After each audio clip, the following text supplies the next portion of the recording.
Mulheres, treinem superior, porque treinar superior não vai deixar vocês masculinizadas por questões fisiológicas. Vocês não têm como desenvolver um volume muscular tal qual um homem por razões fisiológicas. Se você tá dizendo que treina a falha todo dia, você não treinou a Não falha em treinou a nenhum falha dia. Em nenhum dia. Exatamente isso. Então,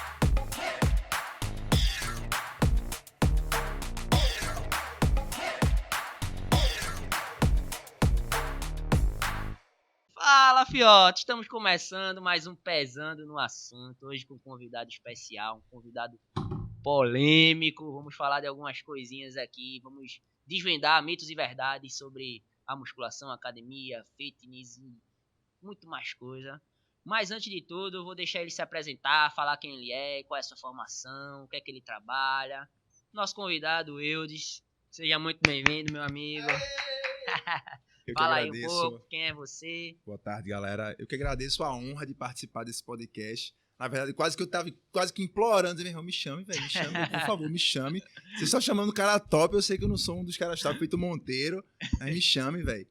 Então, sou formado na Federal, né? Eu fui da turma de Diniz, 2016.1, bacharel em Educação Física. Já tinha, na verdade, a minha história da Educação Física, ela começa um pouquinho lá atrás, em 2011, onde eu passei a primeira vez em Educação Física na UPE. Só que na época, eu fui ex-fiano durante um breve período da minha vida. Bicho, a gente tem quase a mesma história. Só que na época... Porque eu entrei acho que em 2010 ou 2011 também. Pronto. Passei um período e fui embora. Foi mesmo. A gente deve ter se esbarrado em algum momento, não é possível. Porque eu era a segunda entrada na UPE, só que eu comecei aí muito antes. Eu fiz amizade com a galera, eu participei de interperíodos. A galera me chamava de calouro período zero. Só que na época, eu também fazia mecânica industrial no Cefet. Então, tipo, eu tava com 2 cursos, 2 estágios, porque eu já estagiava pelo Cefet, e aí consegui um estágio pela UPE. E é o seguinte, não tem como você atender a 2 senhores que dirá a 4. Aí quando chegou no segundo período, eu estava muito sufocado, porque eu tinha demanda do Cefet, tinha demanda do estágio, o PE e o estágio de Educação Física na RAI do Luiz Pinheiro. E aí no final do segundo período eu reprovei a maior parte das disciplinas por falta, não por nota, porque eu saía da cidade universitária 1h30, 2 horas da tarde para ir lá pro Oswaldo Cruz, né, Santo Amaro, e aí não dava. Aí reprovei, eu fiz, não, eu tenho que decidir o que eu quero da minha vida, né, como é que eu vou fazer isso, e não vou acabar me prejudicando nos 2 lados e não vou terminar nada. Aí tranquei a UPE, saí do estágio lá na academia, fiquei só com o Cefet, e aí terminei, fui contratado onde eu trabalhava, e aí passei um tempinho trabalhando nessa minha área técnica. Fui trabalhar na Jeep lá em Goiânia. E aí fui na Jeep, né, no chão de fábrica, que eu fiz, bicho, eu não quero isso pra minha vida, não. Doido, ficar trabalhando pros outros, levando grito, levando esporro. E olha que eu não era nem peão, eu era do setor de qualidade. Eu fiz, vou fazer vestibular de novo, se eu passar eu peço demissão. Aí estudei, SISU, aí o resultado saiu numa sexta-feira, na segunda-feira eu tava entregando minha carta de demissão. Nessa época eu já morava sozinho. Aí beleza. Nesse meio tempo que eu passei afastado da educação física, eu continuei treinando, obviamente, sem as ferramentas e sem o conhecimento necessário que você tem dentro da graduação. Então, sim, eu via muito vídeo no YouTube, seguia muito influenciador, conversava com muita gente que já treinava há muito tempo, né, o famoso marombeiro raiz. Então, por mais que algumas coisas a gente fizesse meio que sem saber acertado, né? Algumas coisas, por exemplo, o cara achar que tinha que treinar sempre com muita carga, né? A progressão. Tinha outras coisas também que a gente superestimava e superestima até hoje. Excesso de métodos avançados de treinamento, ou, por exemplo, pegar o cara lá que ele tá treinando um atleta de fisiculturismo, um competidor de fisiculturismo, e aí a gente querer emular o treino do cara, copiar o treino do cara, achando que aquele treino vai ter maiores ganhos hipertróficos e tal. Entre outras coisas, entre outras falácias que o universo do fitness, né, essa coisa do aumento de quantidade de centros de treinamento, de influenciadores digitais sobre treinamento, esse aumento na demanda de competições de fisiculturismo. Então isso acaba criando uma bolha com uma série de informações onde a galera que é um pouco leiga absorve aquilo porque tem os caras como referência E alguns profissionais entram na graduação porque querem trabalhar com isso, mas ainda um pouco que, eu não sei se a palavra certa é contaminado, mas eu vou usar ela, um pouco contaminados por essas falácias. E aí o que acontece? Quando a gente está na graduação, ou quando e dentro da graduação a gente participa de extensão, projeto de pesquisa, a gente percebe que o buraco é mais embaixo. Que a gente precisa ter uma certa humildade para entender que nem tudo aquilo que a gente acreditava, de fato acontece como a gente achava que era. Às vezes até acontece, mas é por outra via, por outro mecanismo. A gente tem que aceitar isso, porque a ciência não está nem aí para nossa opinião.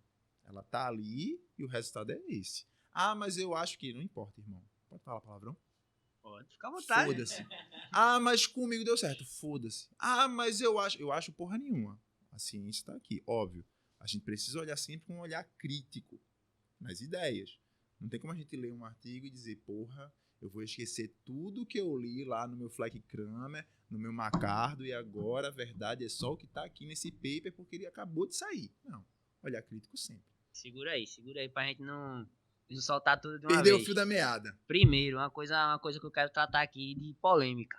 O que é que tu acha, principalmente de profissional que já é formado, tudinho, que entrega essas receitas milagrosas que faz? Se você fizer o meu treino, o protocolo para perder 10 quilos, 30 quilos em um mês, que oferece milagres para as pessoas, que tem métodos avançados, absolutos, que não sei o que, e com isso você vai mudar de vida. Ou se não, profissionais que falam, você só vai ganhar músculo se você treinar até a falha. Me diz aí, o que é que tu acha disso, dessas falsas promessas? Eu tenho um quadro no meu Instagram, que eu faço uma publicação que é 5 sinais que o seu personal precisa de um personal ou de voltar para a faculdade. E é a postagem que a galera mais adora, assim, a galera mais interage, mais compartilha. E eu pontuo algumas dessas coisas, assim. O que acontece? E, de fato, eu acho que o cara que explora muito esse lado mercadológico da coisa, ele precisa voltar para a graduação, ele precisa voltar para o básico. Ou ele precisa de um treinador de verdade, né? Por quê? Até uns anos atrás, a educação física era marginalizada. Era visto como um curso de vagabundo. Foi passando o tempo, foi mudando um pouco a visão sobre o exercício físico, sobre os centros de treinamento, né? E a galera começou a ver a educação física, a área de personal trainer, como uma área para ele ficar rico, para ele ganhar dinheiro. E ele acha que ele vai ficar rico enganando a galera. Então, tem um cara que ele é muito famoso em Recife, né? Que ele faz exatamente isso. Ele não tem um físico de alguém que treina. Não tô falando nem de ter shape de competidor, não. Tô falando de ter você olhar e dizer assim, pô, esse cara treina, esse cara, ele vive o que ele prega. Não, ele não tem. Eu não digo nem que ele é um profissional de educação física, ele é um vendedor. E tudo bem. Ele viu que ele não tinha questão de imagem para se destacar na área de personal. Ele viu que ele não tinha tanto conhecimento. Então ele investiu o quê? Em vendas. Ele investiu em marketing. Só que aí que tá. Tipo assim, se ele vende, é porque tem quem compre. Então, assim, pô, se eu tô estudando, se eu tô me preparando, se eu tô investindo no meu conhecimento, me debruçando, eu não vou me deixar seduzir por uma promessa dessa. Mas o cara, ele vende a promessa a fórmula do sucesso, né? Tipo assim, ofereça um curso para você ganhar, tem uma renda de 15 mil por mês, uma renda de 20 mil por mês. Só que é o seguinte, pô, fazer isso enganando as pessoas, que isso é enganação. Você vender que, tipo assim, que a pessoa ela vai emagrecer tantos quilos em tantos dias, isso é enganação. Você explorar o uso de sistemas, né? Explicando ele de maneira errada pra galera, pra você vender uma percepção de esforço, pro cara dizer, caralho, que treino foda. Quando, na verdade, você só aumentou o nível de acidose de inflamação do cara. E outra, né? Às vezes, quando você fala, eu acho que a gente peca muito em termos de abordagem. A gente se incomoda um pouco com o que essa galera faz, e ao invés de a gente tentar uma abordagem mais didática, mais sedutora, não, a gente acaba atacando, só que o cara ele fez um trabalho muito bom, muito inverso, de seduzir o cliente, de vender, de explicar como muitas vezes de mostrar fotos de casos que ele tem, e aí ele seduz, e a gente entra apenas como um crítico qualquer, que no máximo tá com inveja do sucesso dele. É isso. Eu acho que, mas também o cara, quando ele faz isso, ele tem um ganho no começo e aquela pessoa que contratou ele vai encontrar os resultados que ele prometeu. Sim. E então a carreira dele não vai ser tão duradoura assim, né? O que é que tá acontecendo em Recife hoje? Isso é verdade, mas o que é que tá acontecendo em Recife hoje? O cara que é pioneiro, todo pioneiro, ele sai na frente, então ele tem uma chance de obter mais sucesso. Por exemplo, o Pesando no Assunto. O Pesando no Assunto é um pioneiro na área de podcast para a área de educação física. Eu vou dizer em Recife, mas eu vou dizer talvez no Nordeste de uma maneira geral, né? Mas vamos ficar em Recife por enquanto.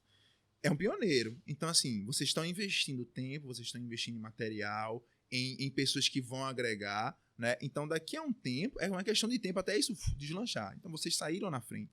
Então, todo mundo que sai na frente tem chance de colher mais. Quem chega primeiro bebe água limpa, né?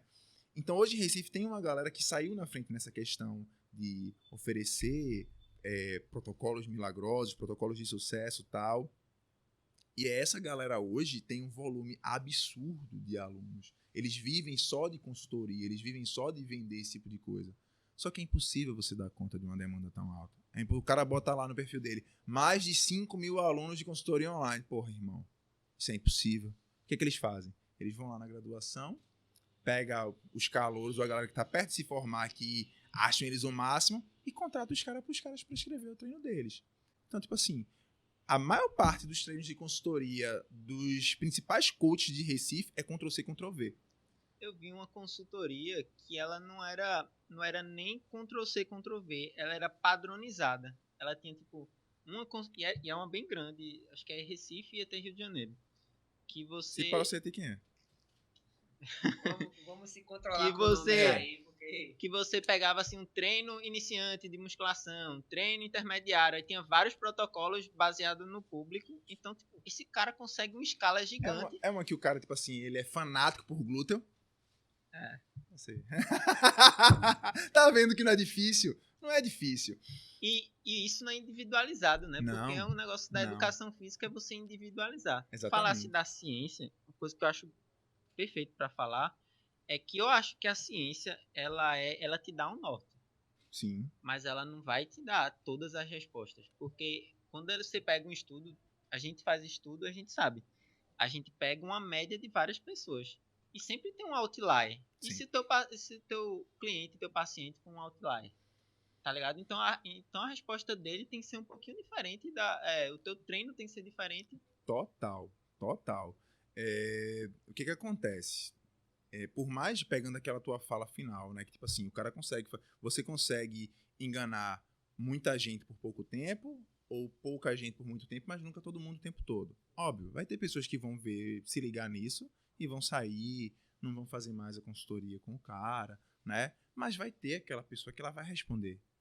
Ou vai ter várias pessoas, num N tão grande, de 200 pessoas, vai ter alguém que vai responder. E o cara, ou pessoas que já tem uma experiência prévia com treinamento, né? Que ele só vai lapidar, que ele vai naquela pessoa ele vai se dedicar para ela ter um resultado bom, ou porque ela já tem um tempo de treinamento, ou porque além dela ter um tempo de treinamento, ela tem recursos para fazer uma boa dieta e ter recursos ergogênicos alinhados. Então essa pessoa vai responder. Então o que ele vai fazer? Ele vai usar esse caso como para-raio. Pô, quem é a mulher que não vê uma musa fitness assim e ela diz, caramba, eu queria esse glúteo, eu queria essa perna. Pô, quem é que faz o treino dela? Pô, é fulaninho de tal. Aí quando chega lá no perfil do cara, tem várias fotos assim, de antes e depois e tal. É sedutor. Entendeu? Então assim, e além disso, tem a questão do cara, tipo assim, escalonar o trabalho pra mão de obra barata, que é a mão de obra do graduando. E o cara se acha o máximo porque tá trabalhando com fulaninho de tal, que é pica das galáxias. Tem 2 pontos que a gente precisa ser realista quando a gente fala disso. E tu trouxe uma linha de raciocínio muito boa. Esses profissionais que lançam essas promessas de perder peso, de ganhar bunda, de ganhar perna, muitas vezes a pessoa entra, vê que não é aquilo que estava esperando e sai. Só que não só aqui em Recife, mas no mundo todo tá cheio de gente besta que se ilude e que mantém naquela ilusão. Eu tava refletindo um dia desse que eu olhei 2 pessoas que moram aqui, são vizinhos meus no elevador, que eu vejo há mais de 2 anos, que vai todo dia pra academia e não mudou nada. E eu só escuto, sempre que eu entro no elevador, eu escuto as pessoas falando, e as pessoas, não, porque hoje eu tô fazendo agora, eu comecei um protocolo novo pra perder a gordura, pra secar a barriga, e tá nesse ciclo assim, ó. Passa 1 ano, passa 2, e não muda nada, cara. Não muda nada, mas continua naquela ilusão. E assim, para muitas pessoas, mesmo com o objetivo de chegar na academia, pagar caro para aquele personal para ganhar esses resultados, para essas pessoas o importante é o marketing, tá no Instagram ganhando muito seguidor, porque esse profissional ele tem muito seguidor, então ele é bom, mesmo que ele faça um treino fraco, um treino bosta, um treino, enfim. Como o Felipe falou, ele já viu protocolos de treino de personagens aí que são famosos, eu já vi também, tipo, a pessoa dizer, olha o treino milagroso. Nunca vi ninguém passar um treino desse pra mim. Olha assim, é um treino básico, é um treino que às vezes a gente pega no livro. Se a gente abrir o livro, copiar o treino e botar no Google, vocês vão ver Chat GPT, pô. Você vai ver que aquele treino tá copiado e colado naquele livro, cara. Se brincar, o cara tirou dali. E se você soltar o nome do livro pro cara, o cara vai travar, velho. Então, tem muita enganação e é muito marketing, muita mídia, muita gente se ilude. E outro ponto muito importante, quando a gente fala de estudos, Felipe citou Outlier, citou que a gente não deve levar um estudo à ponta da letra também, e é uma coisa que a gente sempre, o principal do pesando aqui é falar a ciência na prática, é mostrar como é a ciência e mostrar como é na realidade. E principalmente estudando bioestatística, é uma coisa que eu me aprofundei bastante, falo muito, dou curso, aula, tudinho, faço bioestatística para muita gente. Tem muito estudo que se a gente bater o olho, a gente sabe que foi manipulado. Muito estudo mesmo. Então, e assim, se sair um estudo novo, tá falando que o resultado, um determinado treino tem resultado tal, é um estudo, não são vários. Às vezes aquele estudo pode ter sido manipulado, ou às vezes aquele estudo não foi manipulado, mas foi feito com pessoas específicas que às vezes vai dar um resultado X, que se reproduzir com a população, ao invés de reproduzir com aquela amostra que a pessoa tirou, não dá esse resultado, cara. Então a gente tem que ter o tato, tanto de quando vai para pesquisa, saber identificar quando tem um estudo, e na realidade, marketing, velho. É marketing. Exatamente. Na verdade, a métrica hoje, isso até caindo um pouco, mas a métrica é quantos seguidores você tem, né? A galera nem se preocupa, às vezes, em olhar como é que tá o engajamento. Porra, como é que tu tem, às vezes, 10 mil seguidores e tu faz uma publicação de conteúdo e tu tem 15 curtidas, 20 curtidas. Ou 3 comentários, às vezes, só da galera, tipo assim, teu irmão, tua namorada e teu primo, né? Botando foguinho, Palminha é o melhor. Então, tipo assim, pô, não, quando você atrai pessoas pelo conteúdo, a galera quer ver o que você está produzindo, né? Então, geralmente tem um engajamento maior. E aí, mas é a métrica da galera hoje, né? Às vezes o cara é um bosta. É por isso que eu digo, eu acho importantíssimo você desenvolver uma competência técnica durante e após a formação. Mas nem sempre o cara que foi o laureado, o cara que, tipo assim, era o primeiro da turma, não foi o primeiro da turma. Eu tirei altas notas baixas. Minha primeira nota em bioquímica foi meio ponto. Eu acho que o André me deu meio ponto porque eu assinei meu nome. Foi meio ponto. E a galera, pô, desiste da cadeira. Não vou desistir, não. Fui pra final, passei. Mas assim, nem sempre esse cara é o cara que vai ter sucesso na área profissional, porque assim, é muito de relação interpessoal, né? É muito como é que você se comporta, como é que você se relaciona com as pessoas. E aí, às vezes o cara ele não era tão bom, mas ele tem uma conversa muito sedutora. Ele é aquele cara que ele seduz, que ele agrada e tal, e aí ele conquista. E aí, entrando nessa questão da ciência, a ciência ela verifica a prática, né? Assim, tem coisas que a gente não encontra ainda porque não foi pensada ainda numa forma de conduzir. Então não é porque não tem ainda nenhum estudo que talvez aquilo não exista ou não seja responsivo. Só que a gente talvez não entenda quais os mecanismos. Só que é o seguinte, isso é extremamente importante. Eu acho que todo mundo deveria ter uma experiência de vivenciar um projeto de extensão ou um grupo de pesquisa durante a graduação, mesmo que não queira ir para a área acadêmica. Por quê? Porque você consegue obter a habilidade disso, de você pegar um estudo, analisar ele criticamente, conseguir puxar pontos positivos, entender limitações, né? E perceber coisas que te geram um desconforto. Durante o meu TCC, eu peguei um estudo de um pesquisador polêmico no Brasil. Cite nomes. Não, porque ainda não tenho dinheiro para pagar advogado. Mas assim, quem estiver vendo vai saber de quem eu tô falando. Junto, é melhor não. E aí eu li aquele artigo, eu li de novo, aí eu parei, tomei um café, li de novo. E o seguinte, né? Quando você está com pesquisa, você trabalha com bioestatística, que você vê gráficos muito bonitos, quando que você vê metodologia e resultados que não estão muito dentro do que é a realidade, você sente um desconforto, uma queimação, uma azia, né? Você sabe que a pesquisa não é daquele jeito. Um gráfico limpo. Um gráfico limpo. Você sabe que é impossível você conduzir uma pesquisa durante um tempo longo e não ter perda de amostra. Pô, tu vai conduzir uma pesquisa aí, sei lá, com idosas, com 15 idosinhas, né? Aí, olha, a senhora tem que vir 3 vezes por semana durante 8 semanas. Irmão, tu vai perder pelo menos 8 aí, velho. Ou porque ficou doente, ou porque se abusou, ou porque teve que ir cuidar do neto na casa do filho, não importa. Eu vejo muito estudo assim, que, por exemplo, fez 1 ano de treinamento acompanhando com 100 idosos e terminou com 95, só teve 5 de perda amostral. Eu fazia 3 meses com 50 idosos, eu acabava com 10, cara, e eles gostavam de ir. Entende como é que, tipo assim, são coisas que quando você tá por dentro do que é a pesquisa, você sabe que não é tão perfeito assim.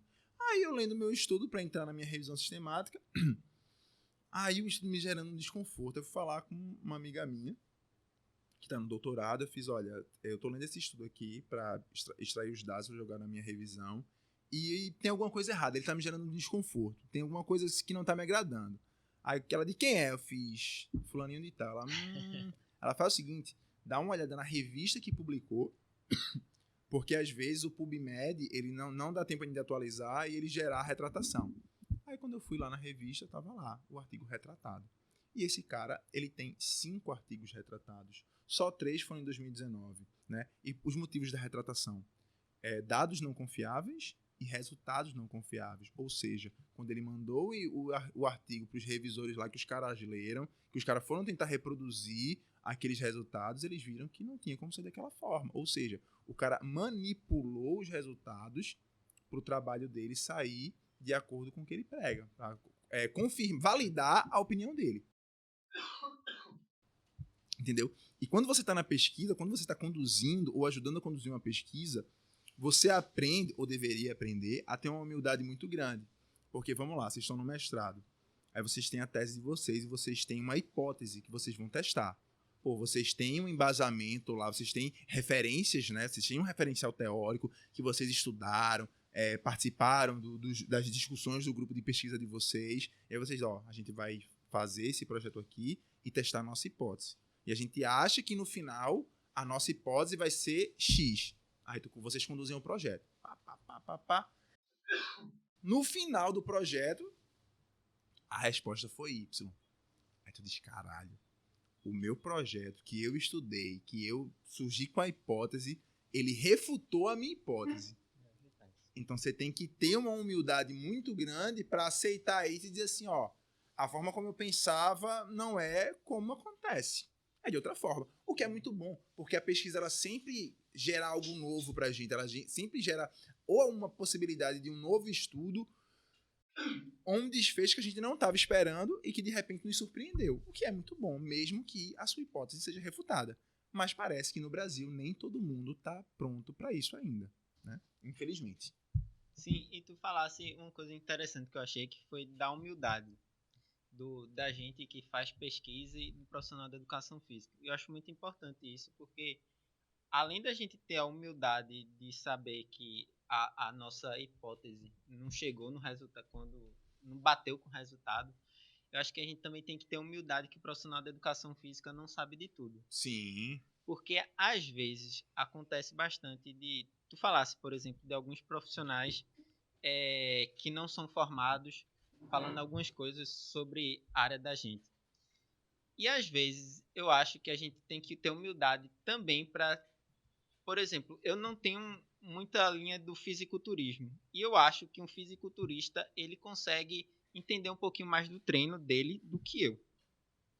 Então, eu não posso negar que ele tem um papel importante naquilo. Mas, assim, ele não pode ser um influenciador para outras pessoas além do fisiculturista. Exatamente. Entendeu? Não tem como extrapolar. Não tem como extrapolar. E eu acho que isso é muito da humildade. A gente tem que saber que a gente não sabe de tudo e o que é limitado. Sim, a gente precisa aceitar a realidade de que, assim, que a gente não é detentor de todo o conhecimento, que a gente tem que estar sempre aprendendo e entender, saber exatamente as nossas limitações. Por exemplo, hoje eu trabalho com a parte de treinamento de força, para hipertrofia e emagrecimento, né?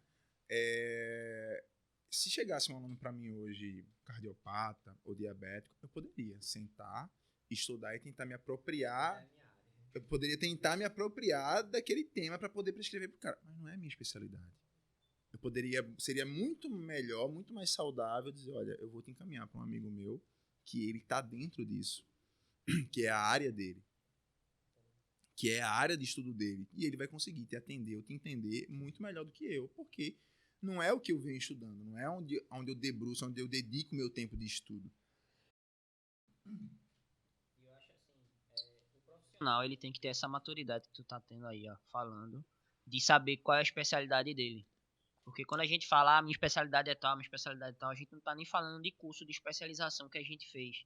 É a área que a gente tá, durante a graduação e depois da graduação, a gente fica estudando mais para trabalhar com um determinado público. E a gente tem a maturidade de dizer, pô, eu trabalho com esse tipo de público eu tenho experiência, eu tô trabalhando, minha especialidade é aqui. Eu vi até um vídeo de um cara falando, que ele fala, a gente é formado e é liberado para trabalhar com todos os públicos. A gente é liberado, mas será que a gente é capacitado? A gente não é capacitado. A graduação, cara, Felipe vem falando muito isso, a gente bate sempre na tecla, a graduação é muito rápido e a gente pega todos os tipos de área da educação física no básico, no básico, no básico. Ninguém sai especialista em nada lá.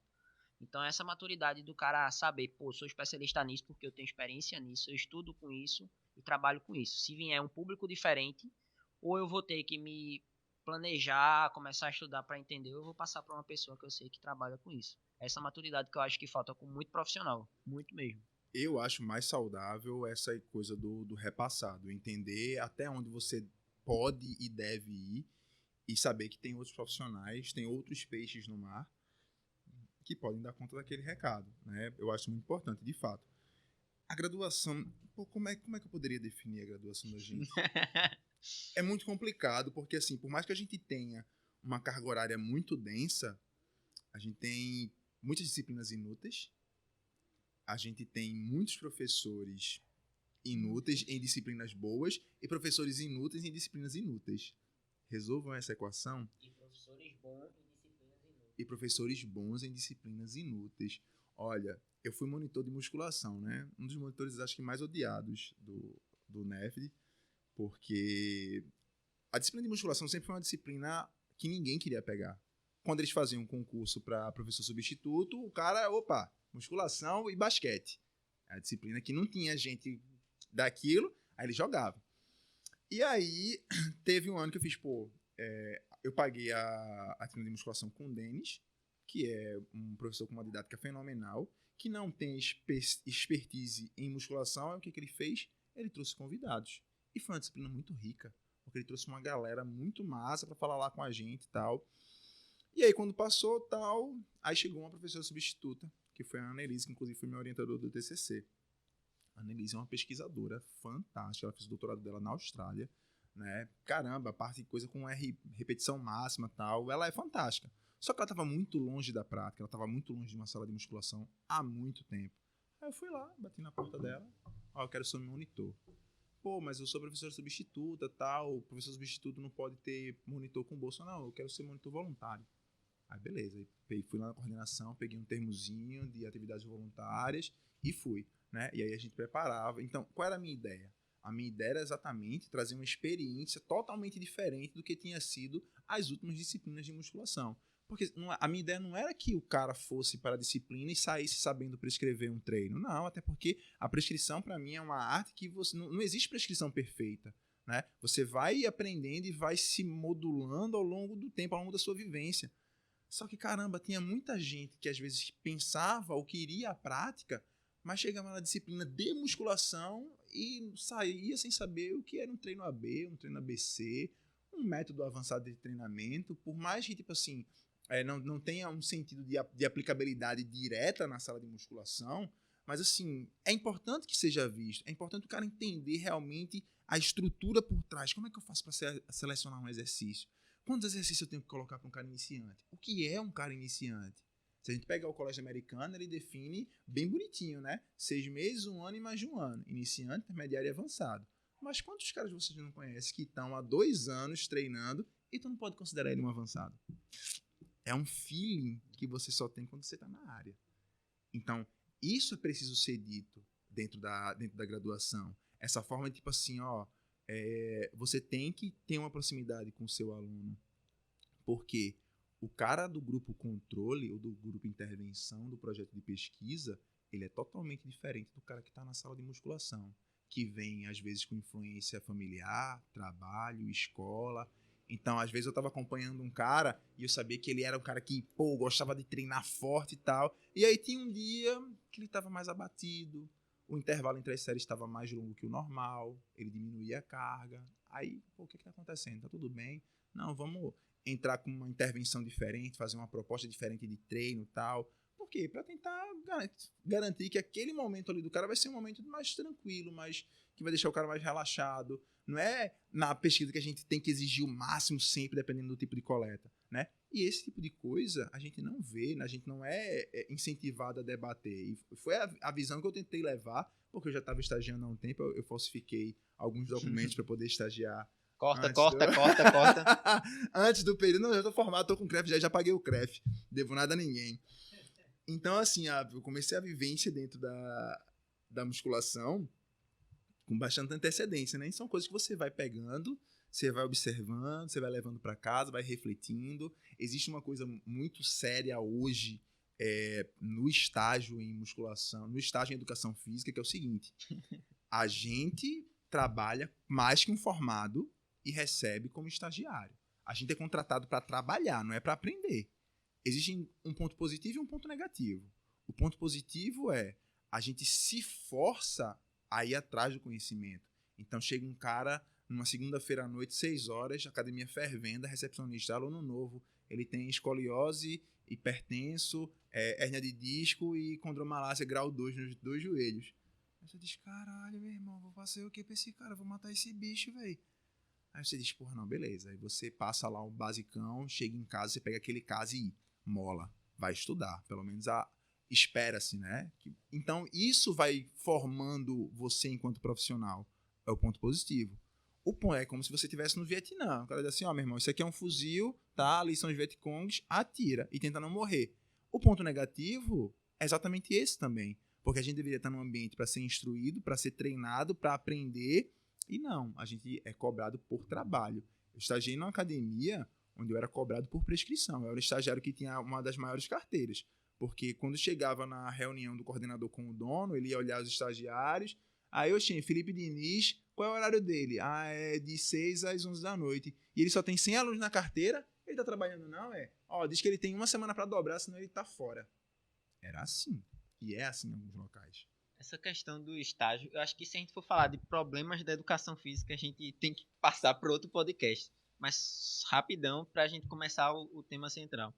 Eu acho que qualquer curso que a gente... Todos os cursos que tem... os profissionais são mal valorizados, os estagiários trabalham como se fosse o profissional. Sim. Porque quando o estagiário trabalha como profissional, para que você vai contratar o profissional pagando o piso salarial? Exatamente. Tá? Entendesse? Eu já estudei rádio e TV.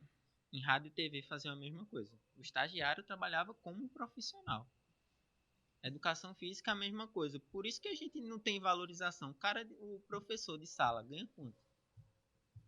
Quanto que ele ganha mais do que um salário mínimo? Eu não tenho noção, mas não acredito que seja muita coisa. Não é muita coisa, não. Então, eu acho que parte dessa premissa do que o estagiário não deveria fazer o trabalho, só que acontece que a gente vive num país com vários problemas econômicos e muitas pessoas precisam, né?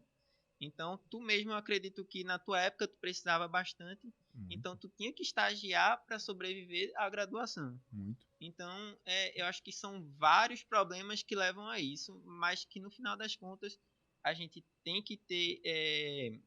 o estagiário ele tem que aprender com o profissional e antes ainda eu acho que a estrutura da educação brasileira é ruim, porque a gente termina o ensino médio e vai direto para a graduação. Exatamente. Eu acho que deveria existir uma linha maior, que você vai estar no ensino médio, faz o técnico, nem que seja em educação física, depois, se você quer mais, você vai para a graduação, que é muito diferente do que a gente vê. Hoje a gente vai direto Uma para a migração graduação, direta. E você chega muito verde, né? muito verde, e assim, nem todo mundo que faz a graduação quer ser um acadêmico, quer ter o conhecimento que a graduação traz. Talvez o Exatamente. ensino técnico já leve isso, entendeu?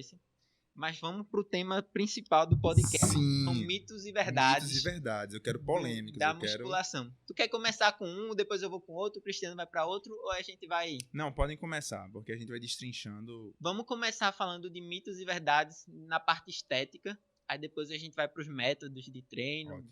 a gente vai afunilando. Beleza? Beleza, tranquilo. Manda primeiro. Posso? Pode mandar. O que é que tu acha daquelas mulheres que chegam na academia e falam assim, não vou treinar superior, porque eu vou ficar forte que nem Graciane Barbosa? Vamos lá, né? Primeiro mito a ser quebrado. É essa questão de que mulheres que treinam superior, elas vão ficar masculinizadas. Mais uma vez, eu culpo o fitness por isso, porque com o aumento do boom do fitness, né, dessa quantidade de influenciadores ou de musas fitness, né, aumentou também indiretamente um apelo por uma questão do abuso de recursos ergogênicos. Então, óbvio. Então, primeiro vamos falar da parte fisiológica da coisa, para depois entrar no, não, galera, treino superior, porque é importante, vocês não vão ficar masculinizados. Vamos lá. Fisiologicamente, as mulheres elas produzem uma quantidade de testosterona muito inferior à de nós homens, né? Muito inferior. Então, além disso, a área de secção transversa da fibra muscular também é menor. A quantidade de massa muscular é menor. Então, quando uma mulher ela faz uso de um recurso ergogênico com base em testosterona sintética, qualquer quantidade que ela utilizar, isso vai potencializar muito os ganhos dela. Muito, muito, muito. Então, obviamente, ela vai ficar com um volume muscular muito alto, que quem olhar de fora vai dizer, caramba, parece realmente um boyzinho, né?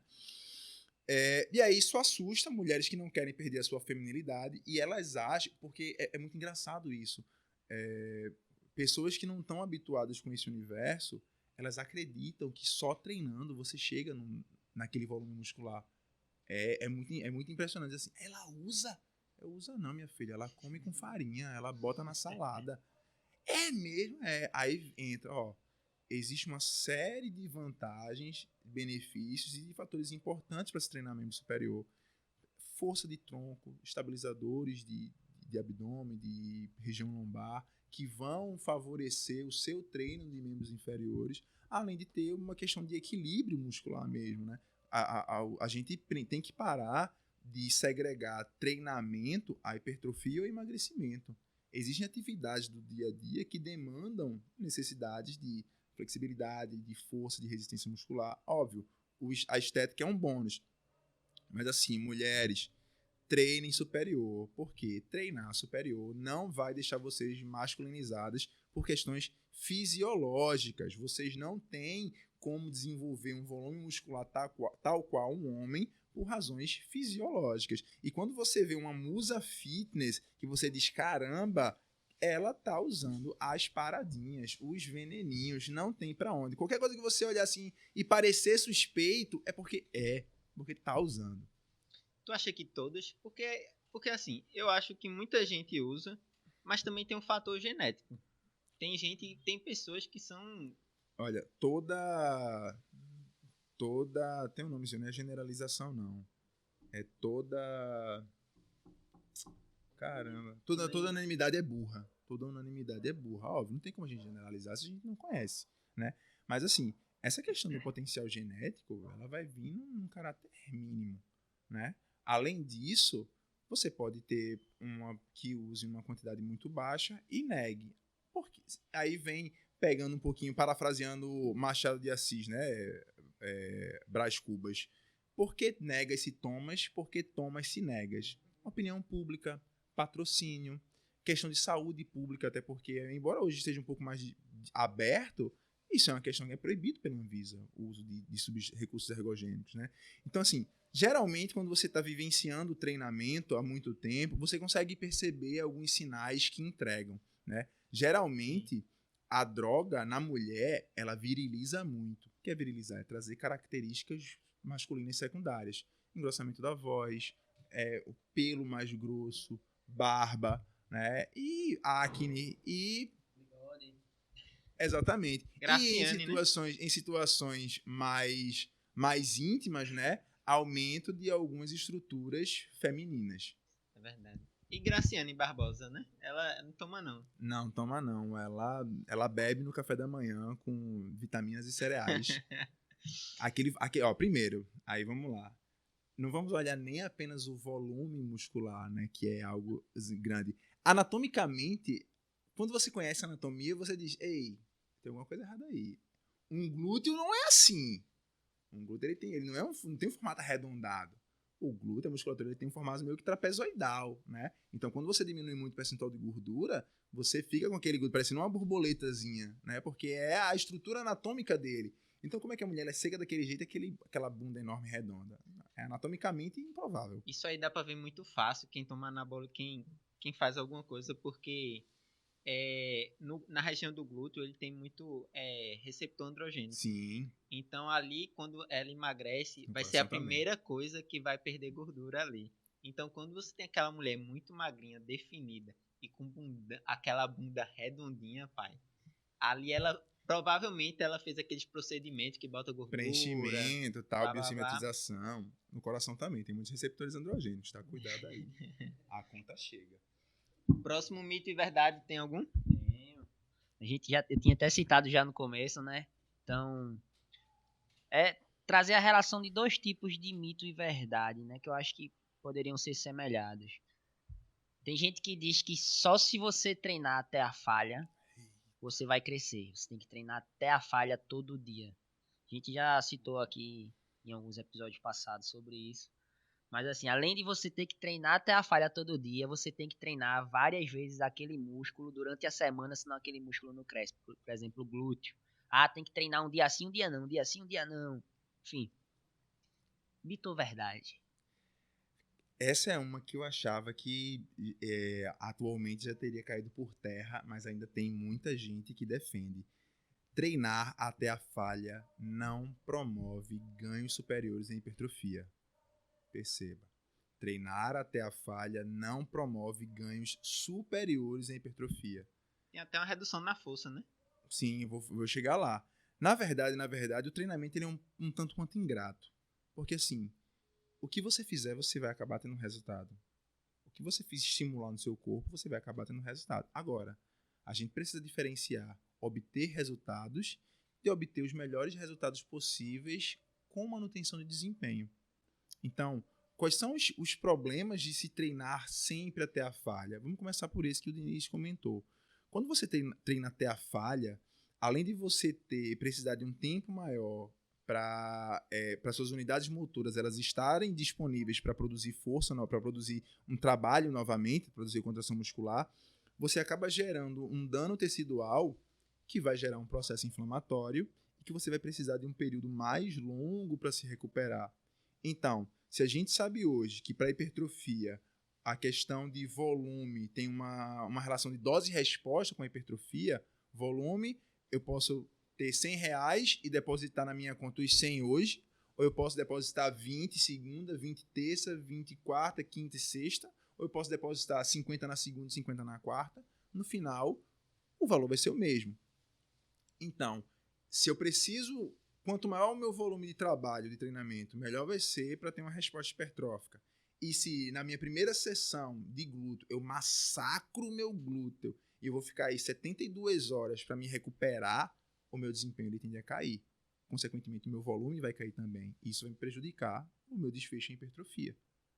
Então, assim, além dessa questão de ser prejudicial para o desenvolvimento de força, porque você tem um efeito deletério aí, você também vai ter prejuízos para conseguir manter o desempenho do seu treinamento a longo prazo. Entendeu? Só que, quando a gente sai da graduação, às vezes a gente sai um pouquinho com essa mentalidade de querer impressionar.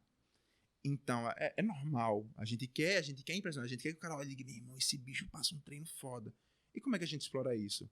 Aumentando a percepção subjetiva de esforço do indivíduo. Para quem estiver assistindo que não entendeu o que é percepção subjetiva de esforço, é quando você causa um efeito interno fisiológico no cara que ele vai dizer, ele vai sentir como se tivesse sido intenso, mas não foi. Quais são esses efeitos? Aumento da acidose muscular, o cara sair queimando, né, se tremendo do exercício, aumento da frequência cardíaca, né, sudorese, aquela dor aguda durante o treinamento. Tudo isso são respostas agudas, fisiológicas, que geram a falsa sensação de que o treino foi intenso, mas na verdade não foi.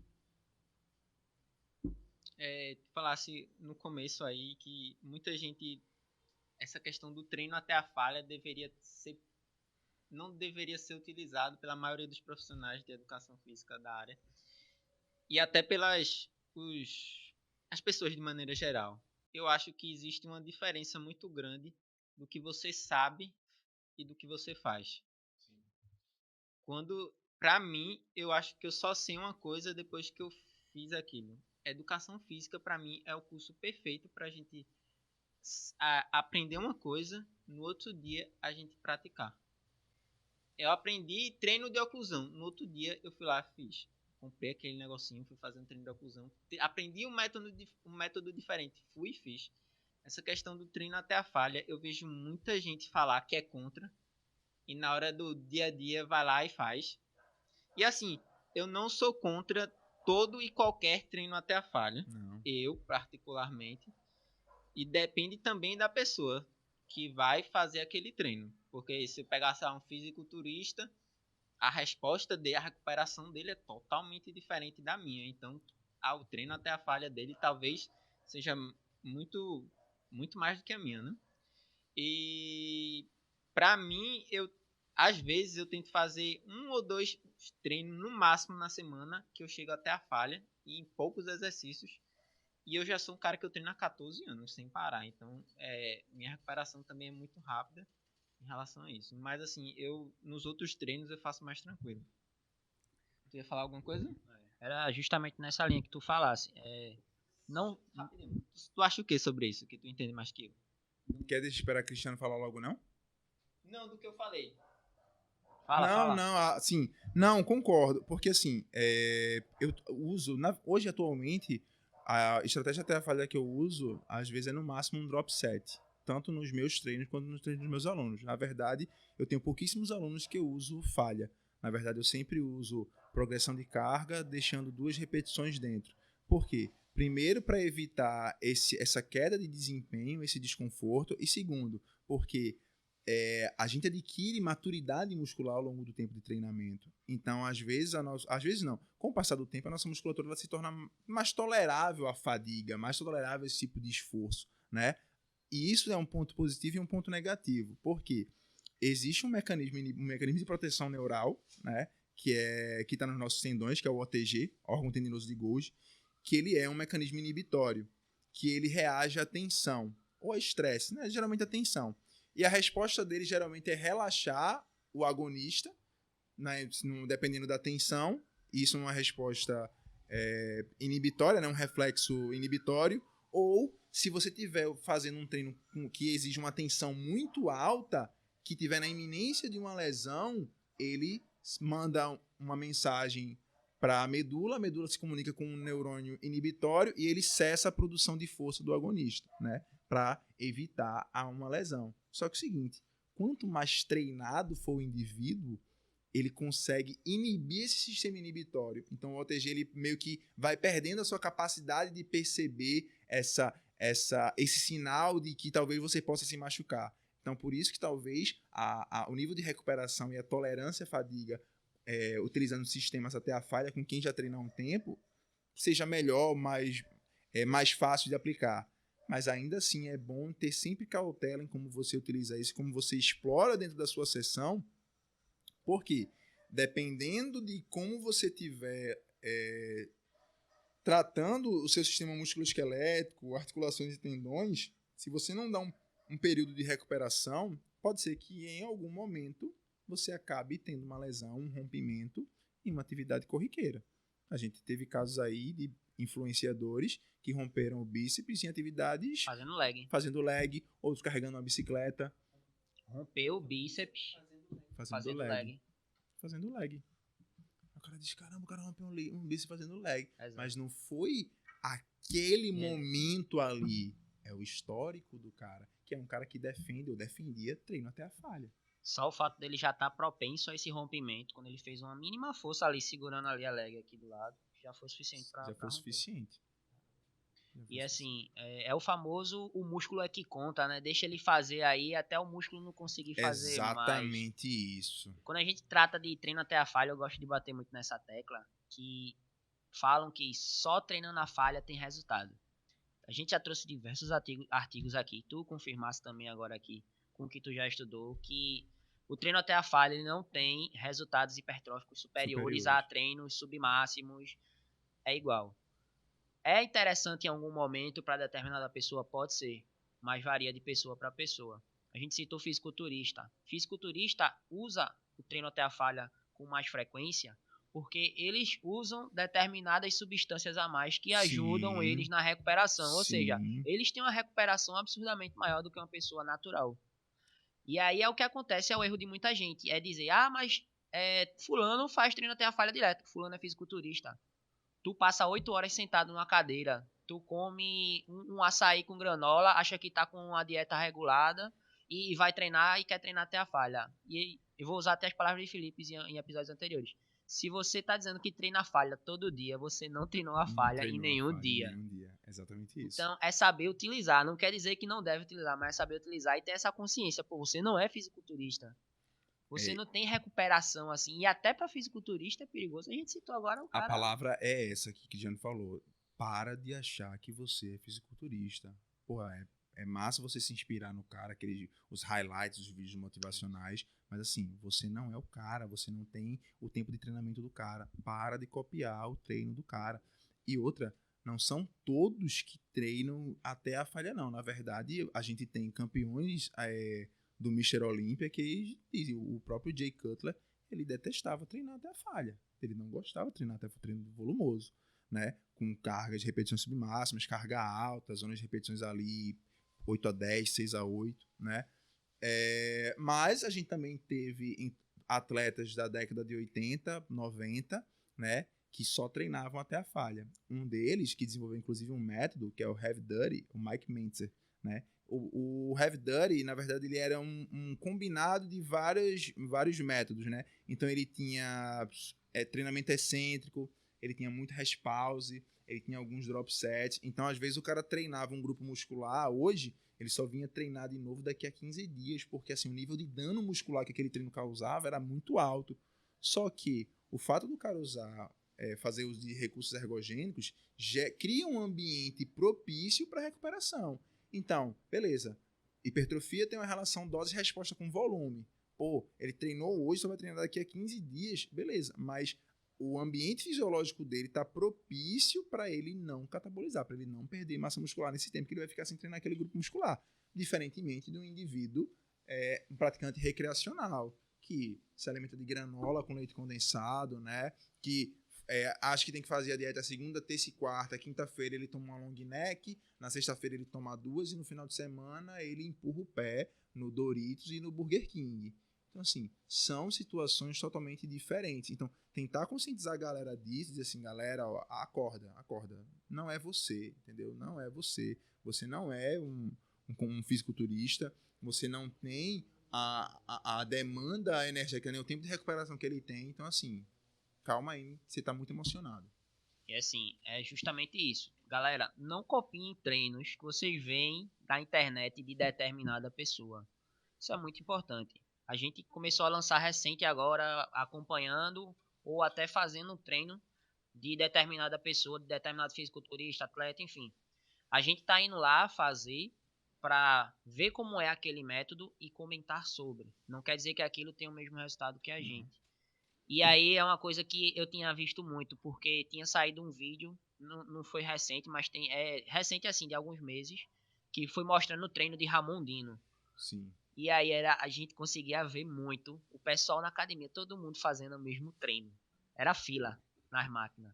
Você conseguia perceber, porque tinha gente fazendo os mesmos exercícios, na mesma sequência. Cara, não é assim. Surreal. Não é assim. Surreal. A gente foi fazer agora, semana passada, um treino com um rapaz que ele tá se preparando para um curso de Mister lá no Uruguai. Teve o podcast dele aqui, eu vi o episódio dele. Aí ele também, ele faz uso, né, dessas As de paradinhas. sucos diferentes. Aí a gente foi treinar com ele, um treino de costas. O treino de costas dele tinha 7 exercícios. Cada um com 4 séries de 8 a 12 repetições. Aí a gente foi fazer com ele. Cristiano arregou no quarto exercício. No quinto exercício, eu continuei. Do quarto pro quinto eu já disse, cara, dá pra mim não, é muito volume, velho. Eu continuei assim, mas é muito volume, velho. Muito volume. Tem um amigo meu que ele competia. Ele treinava numa academia que eu estagiava. Velho, quando era dia de costas dele, que ele sentava na puxada, esqueça. Eram 15 séries na puxada. Que pariu. 15 séries na puxada. O cara era enorme. 15 séries. Mas por quê? Ele precisa, de fato, gerar uma demanda de trabalho para aquele grupo muscular para poder responder à demanda de fármacos que está no corpo dele, a questão da dieta hipercalórica que ele está fazendo. Então, tipo assim, ele tem que ter uma demanda energética para compensar aquela ingesta calórica também, né? Aí tá, isso quer dizer que se ele fosse fazer, ao invés de ele fazer 15 séries, sei lá, vamos supor, 15 séries era no primeiro exercício, vamos supor que no final da sessão ele fez 30 séries para costas. Não, 30 não, 40 séries para costas. Será que era necessário ele fazer 40 séries para costas naquele dia? Será que não seria interessante ele fazer 20 num dia e 20 no outro? Pelo menos o que os estudos mostram hoje é que se o volume é equalizado, o resultado é igual. Agora, cuidado. Quando a gente fala de volume, a gente pode pensar em volume de quantidade de séries, como a gente pensou aqui, mas tem também o volume de trabalho, que é séries, repetições e carga. Quando os estudos eles só comparam volume de séries e não comparam volume de carga, às vezes é comum que o resultado é muito parecido, né? Quando eles comparam volume de séries diferentes, mas volume de carga igual, a hipertrofia é a mesma. E se ele tratar volume de séries com volume de cargas diferentes, o resultado vai ser diferente. Ou seja, não tem como a gente olhar apenas para o número de séries que ele está fazendo, mas também para o volume de trabalho total que ele está fazendo para aquele grupo muscular. E outro erro que acontece é que para pessoas que usam esteroides, anabolizantes, androgênicos, enfim, eles têm tanto a recuperação quanto a disposição de energia para fazer o exercício naquele momento é diferente. E aí tem gente que faz, mas eu tomo creatina, eu vou ter mais força, aí eu consigo fazer também 15 séries. A gente pode colocar uns mitos relacionados a isso também, né? Creatina, substâncias ergogênicas, né? Mas quer falar mais alguma coisa ainda sobre esse tema? Puxando ainda sobre o fato de imitar ou não o fisiculturista, aí essa questão de volume, repetições, vamos usar o descanso também. Porque eu já vi, por exemplo, profissionais falando que você tem que descansar pouco, o máximo é 1 minuto. 1 minuto você já tem uma recuperação, não sei o que e tal. E tem gente que fala, eu estudei na faculdade de bioquímica, eu sei que, de acordo com os sistemas energéticos... Sei quem é também. Os sistemas energéticos é 3 minutos, não Esse sei o cara quê. é um idiota. Mas se você descansar 4 minutos, você não cresce. Esse cara é um E idiota. é engraçado que tem um corte, mostrando pra uma entrevista com o Chris, que é o campeão do Mr. Chris Olympia. Mansell. Quanto é que você descansa? Ele, olha, quando as séries são muito leves, eu não tenho uma intensidade muito alta, eu descanso 1 minuto e meio. Mas quando eu tô treinando focado, tenho um volume certo e tal, é 4 minutos. Esse cara que falou, eu sei quem é esse cara. Esse cara é um idiota, tá? Esse cara é um idiota, assim. Em alguns cenários ele é uma piada no meio do treinamento, né? Porque o que acontece? Existem uns dinossauros na musculação, aquele marombeirozão raiz, né? Que comprava revistinha, que tem o CREF provisionado, e o cara acha que sabe tudo de musculação, né? Porque tem inclusive um que é muito famoso, que ele carregava os pesos para Dorian Yates, mas ele arrota como se ele tivesse treinado Dorian Yates. E assim, eu olho para esses caras assim, eu penso naquele vozão que a gente tem, né? Que reclama no almoço de domingo, dizendo que essa geração é uma merda, que a geração dele é que prestava, que essa geração de hoje é uma bosta. Daí fica reclamando e você só olha assim, você sorri e balança a cabeça. Não tem que bater boca com esses caras, pô. Ó, só discute quem está perdido em termos intelectuais. Essa frase é de Oscar Wilde. Então, assim, velho, quando você começa a conversar com um cara, ou quando você vê, que você percebe que ele vai se descompensando, que ele vai se perdendo ali, não tem pra que você gastar energia com isso. Então é o seguinte, não vamos nem olhar pro fisiculturismo mais, vamos olhar pra powerlifting. Se você for atrás hoje da elite do powerlifting, os caras são enormes. Os caras são enormes, tá ligado? E o treino dos caras é força pura em intervalos longos. Mas beleza, vamos pensar no intervalo.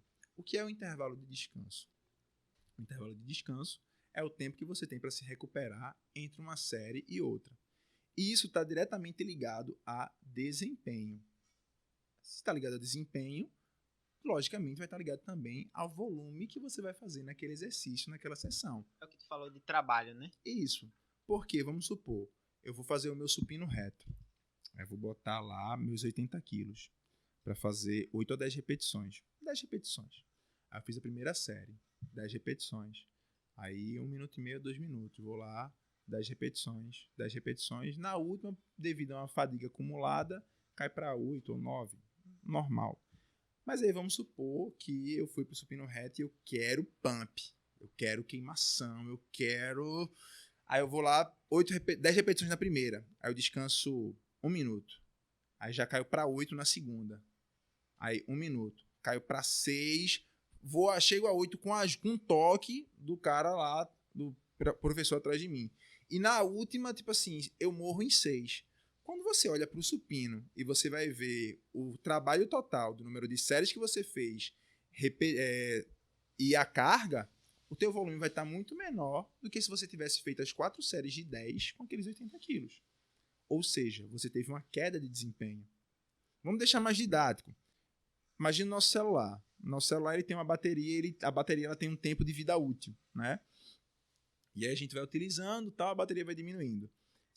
Quando o celular chega ali em 5%, 3%, a gente bota para carregar. Se a gente tirar aquele celular da tomada antes de ele atingir os 100%, o tempo de vida útil daquela bateria ele vai diminuir. Ele não vai ser o mesmo. A mesma coisa acontece com o nosso corpo. Se a gente não dá um tempo de descanso suficiente para o nosso sistema energético se recuperar e estar apto a realizar uma nova série, o nosso desempenho vai cair. E se o nosso desempenho cai, a gente compromete o volume daquele exercício, comprometeu o volume, comprometeu um possível desfecho hipertrófico. Isso a longo prazo, tá? De maneira aguda, a gente vai ter queda no desempenho do exercício. De maneira crônica, isso pode prejudicar o ganho em hipertrofia. Eu, particularmente, eu gosto de treinar muito força e o descanso é maior, né? Aí eu fico sentado no colchão meditando, assim, fecho o olho, relaxo, assim. E quando eu levanto, já levanto, assim, no gás pra fazer exercício. O pessoal me acha doido. Agora, o que acontece? Aí, vamos lá. O que acontece? Isso é uma problemática da nossa área, porque o treinamento em si, ele é chato. Isso de você fazer umas... Pra gente que gosta, não. Que a gente tá habituado, não. Mas isso de você fazer uma série, parar e, tipo assim, ficar pensando no nada. Tipo assim, eu não penso em nada no meu intervalo de descanso.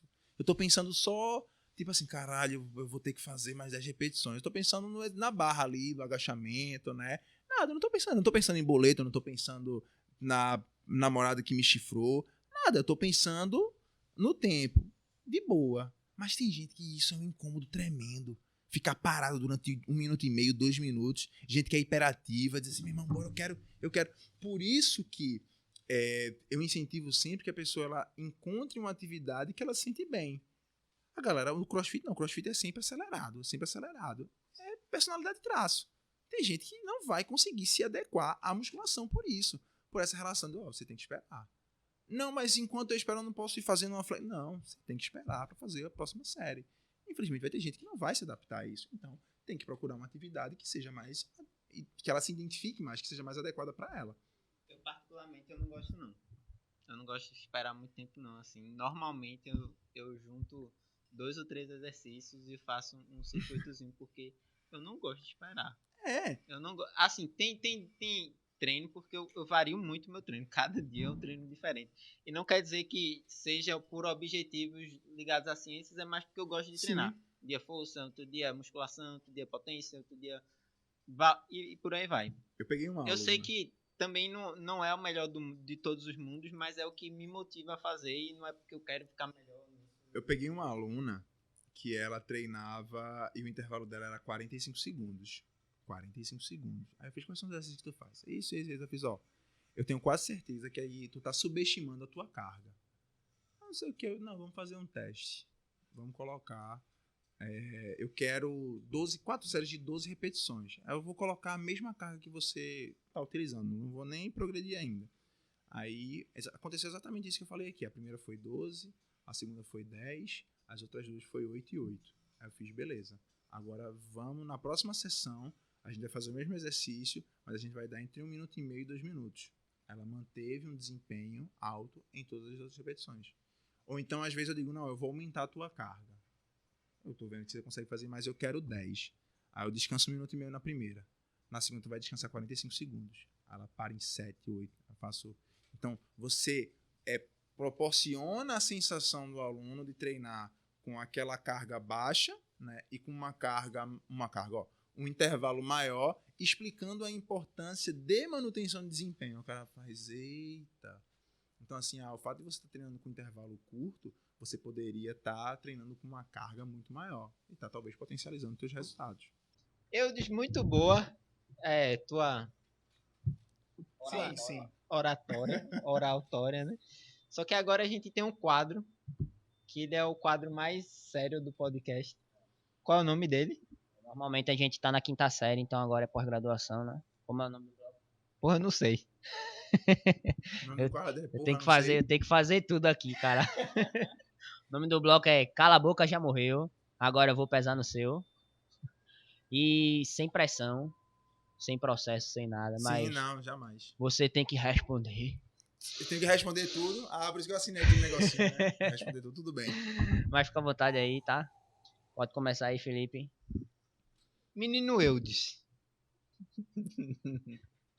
No seu treino, você prefere sentir o afundo ou botar pesado na rosca? Levando em consideração que eu não gosto tanto de treinar membros inferiores, eu gosto de pesar na rosca. Dá aquelas chega a arrepia. Nobre amigo, você quando tá fazendo seu treino, você prefere que alguém dê um toque ou você deixa o ferro cair por cima? Deixar o ferro cair por cima é perigoso, né? Você pode se machucar. Às vezes o toque, dependendo de como for, ele é bem recebido. Eudes, gordura é bastante prejudicial à saúde. Calma, se acalme. Sei que você suplementa com ômega 3 por conta da saúde e evita a todo custo gordura saturada. Mas, às vezes, você chuta o balde e come o trans?